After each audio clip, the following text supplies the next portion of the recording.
So the Hexmark destroyer might look very snazzy, but does he actually have a competitive use in game?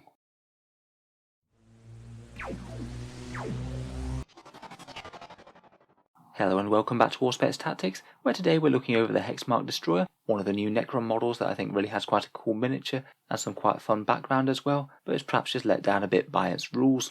In the video we'll take a look over its datasheet, damage output, and how I'd be most tempted to use him on the table. In the background the hex marks are death marks who have fallen to the destroyer cult, retaining their ability to phase in from another dimension, but have significantly augmented their bodies, this guy with no less than 6 pistols, to absolutely shred the living daylights out of enemy infantry formations, always helpful for destroying all life around you if you give yourself 6 arms and 6 guns. In the rules, the Hexmark destroyer is an elite's choice for Codex Necrons, it's a character model, and it will cost you 75 points to field in game. For the investment, his stat line itself isn't actually all that bad. It's 8-inch movement, weapon skill 3, ballistic skill 2, strength and toughness 5, 5 wounds, 4 attacks, leadership 10 and a 3+ save. At least compared with some of the Cryptex and other support units, he is fairly durable, and ballistic skill 2+ is pretty helpful seeing as he is primarily a shooting platform. Those 6 pistols that he is armed with are Enmitic Disintegrator pistols, they're strength 6, AP -1 and damage 1 weapons, and they have an 18-inch range, so fairly easy to get in on your intended target. It's going to give you a really good chance of reaching enemy units that are slightly behind the screening front line. For me, I think that the damage 1 profile of these pistols really do hold them back a bit though. Now Space Marines have 2 wounds across the board and they're seen quite so prevalently. It is basically feel like he's going to do half damage against those guys, and it means he's very underwhelming against harder targets such as vehicles as well. I think perhaps making them damage 2 and even maybe charging a few more points to him could let him see a lot more play in more competitive lists. He does have an absolute ton of special rules though. He has living metal to regenerate wounds if he gets injured, though with only 5 there's a very good chance he's just going to get killed outright if he gets targeted. He has command protocols, which can slightly help his shooting in certain cases, but is perhaps more relevant in the fact that he can provide command protocols, as we'll get onto in a bit. He has dimensional translocation, which allows him to essentially teleport into battle, and at least guarantee he should get the first strike with those Enmitic Disintegrators, dropping down and killing a few enemy infantry models before they get to strike back at him. From there he does have 3 other special rules. Hardwired for Destruction allows him to re-roll hit rolls of 1, so he is going to basically hit with those pistols all the time, hitting on 2s re-rolling 1s, so you're pretty much guaranteed 6 hits at strength 6 out of him. He has Inescapable Death, which doubles down on this, allowing him to ignore any hit roll modifiers and also the benefit of cover. Interestingly, in addition, if he fires Overwatch, then he scores hits on a 2+ rather than a 6, meaning he could potentially be a good target for that command point if he is charged by a unit with just 1 wound models in. Finally, his Multi-Threat Eliminator special rule gives him an ability not too dissimilar from the Genestealer's Kellamorph. Each time an enemy model is destroyed by a ranged attack made by this model's Enmitic Disintegrator pistols, it can shoot with one of those Enmitic Disintegrator pistols 1 additional time. It is a bit weaker than the Kellamorph's rule though, because you actually have to kill the models for him to get the extra shots. He really is going to double down on killing easy to kill infantry, things like Imperial Guards and Orcs. It's a really small damage buff if you are firing against something like Space Marines, where you're just not going to kill all that many. Otherwise, in terms of keywords, he's an infantry character, obviously not core. He's a hyperspace hunter, which allows him to use a stratagem much like the death marks, which we'll get into. And he also has the destroyer cult keyword, which again allows him a few other additional synergies, or might be a consideration if you're making some sort of fluffy list where you're going heavy on the destroyers. So really the damage output is the make or break thing for this guy. He is pretty much an anti-infantry gun platform, and that's kind of it. There's at least a pretty reasonable chance that he's going to get killed back in return. Those pistols aren't all that long ranged, and point for point his defensive profile isn't all that strong, so you're really hoping to make a fair amount of his points back on the turn that he drops. As we said, he isn't all that effective against killing Space Marines. If you fire him at intercessors, you're on average going to kill around about 1 intercessor, so around about 20 points compared with his 75, which isn't all that good a return. If you manage to try and target a Space Marine character, you'll do around about 2 wounds to a Space Marine captain, which is a bit better return in terms of points, but you can hardly rely on him to kill one in one volley, which is what you'd ideally want. It's really only against light infantry, things like Orcs or Guardsmen, where he really begins to shine. When you're firing against light infantry targets, you'll typically average around 6 or 7 wounds, so somewhere between 30 and 50 points worth of models killed. For me that's quite a lot more impressive, and it could get even better if you get to target some really elite infantry with only 1 wounds. Things like Eldar Dark Reapers could be a good shout, but it's just a bit problematic that there's quite a lot of armies that might not have any 1 wound infantry in them, so you could be left with matchups where this guy really isn't all that much use. Knowing his expected damage output, it can be pretty handy for deciding whether or not you'd want to pay 1 command point for his overwatch. You can weigh it up each time he's charged, whether or not it's worth killing, say, around about 1 Space Marine or around about 6 Guardsmen. In terms of in-game combos, I don't think you're likely to want to pick your dynasty around this guy, though I feel he is a bit more used in some rather than others.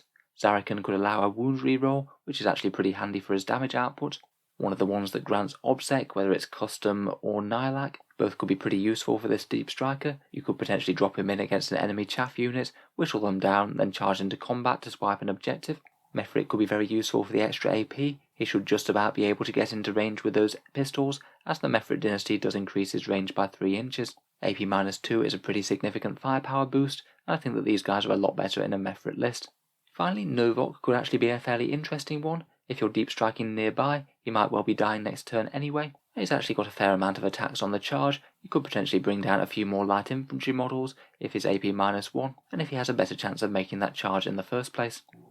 In terms of character support, in theory you could get some reroll 1s to wound from a Scorpec or Locust Lord, though for me I don't think that that's likely going to be used all that much, because you really want to be bringing this guy in where you want to, and not dropping him into character range. I think quite a lot of the advantage of him is that he can drop literally anywhere and cause a problem for your opponent, rather than having to drop alongside your main battle line.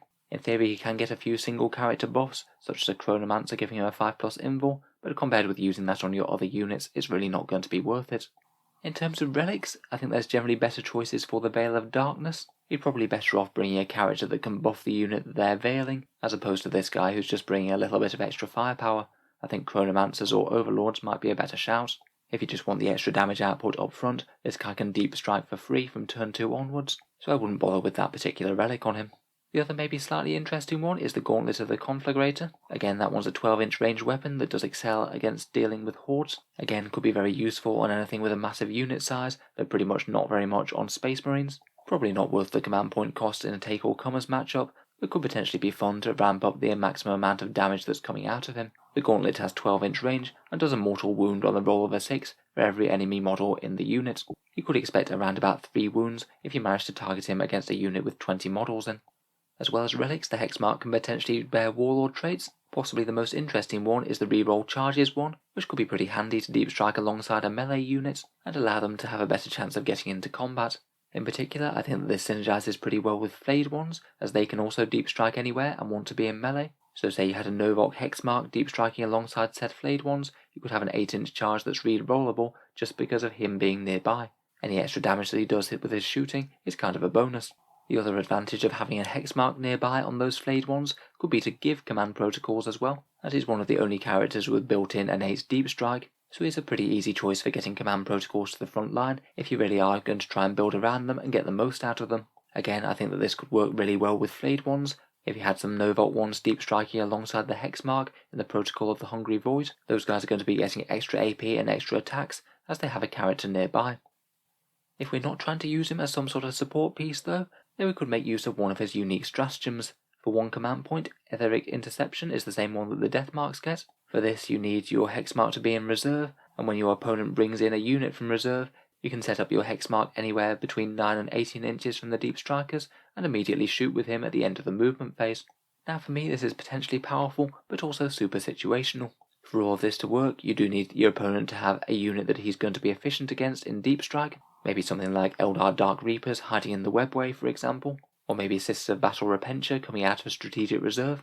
And then you're going to need your opponent to deploy them in such a way that you can deep strike the Hexmark nearby and allowing him to get range on them, which isn't always the easiest as they could potentially be screened out by other enemy units. Just to clarify, you do still need to set up 9 inches away from other enemy models, so potentially useful in some matchups if the opponent is bringing in reserves that you can target, and to be honest you probably want to be putting him in deep strike anyway, so I just remember that this is an option if your opponent does bring in something that could be gunned down. Otherwise, as we mentioned, 1 command point for some 2+ Overwatch isn't a bad idea, depending on exactly what's targeting you and whether they're really going to care about your guns. So let's talk about how I'd use this guy in game then. First of all, I would just bear in mind that he's just going to be a lot more useful in some matchups than others. If you are facing off against Marines where his damage output just isn't likely to be all that relevant, you might think more of his value as a bit of a nuisance piece or just something that can deep strike anywhere and get you points. Maybe dropping in, popping in a few shots against something at maximum range, and maybe being in the right table quarter for engage on all fronts, or thinking about just making nuisance charges to tie up enemy units. Otherwise, I think he'll either be strongest in Mephrites to get a little bit of extra damage out of those guns, or with Novok escorting some flayed ones up the board and maybe giving them reroll charges and command protocols.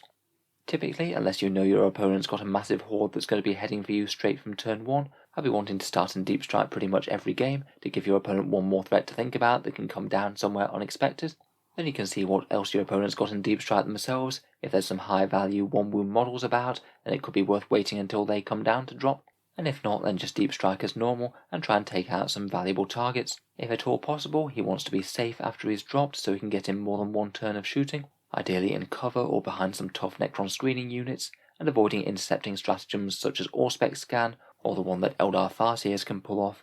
I think potentially if you do get in on the right target, he could have a lot more value to winning the actual mission compared with killing the amount of points. If he does manage to kill something absolutely crucial, say shaving off the last wound off a character that you might not have been able to reach otherwise, or clearing out an enemy chaff unit that's holding a home objective and taking it for the Necrons. After he's jumped in and fired off his pistols, I'd be quite tempted to charge him into combat provided the enemy doesn't have anything too scary in melee themselves. With 4 attacks at strength 5, he might well be able to kill another infantry model or two, and if the enemy doesn't choose to fall back from him, he might actually be able to use those pistols to good effect if the combat is ongoing for a turn or two. Overall, I'd say that the Hexmark Destroyer isn't one of the Necron's strongest options. I don't think he's likely to make it into too many competitive lists compared with the other options available, but in the right circumstances, in certain lists, he could well be worth the points, and I think would be quite a fun unit to use in game. Even if he doesn't achieve a lot, he can certainly dynamically teleport in and have a go at a solo mission, and every so often I'm sure he will punch above his weight and achieve something very notable. So let me know what you think of the Hexmark down in the comments below.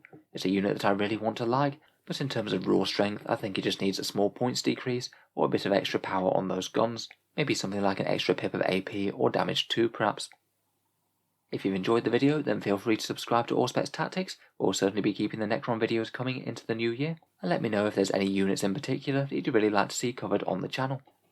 Finally, if you have been enjoying my videos, I would just like to mention that the channel has a Patreon page, which is how I can afford to keep them coming quite so regularly. Making all of these videos does take a fair amount of time, and that's only time that I can afford to spend on them by the support of the Patreons. If you do support the channel, there are a few advantages, such as being able to see certain videos early, regular votes to see what sort of things come next on the channel, and automatic entry into the channel's prize giveaways with a chance to win some big model kits. If any of that sounds interesting to you, then the link is down in the video description below. In any case, a massive thank you for listening, and I'll hope to see you guys next time.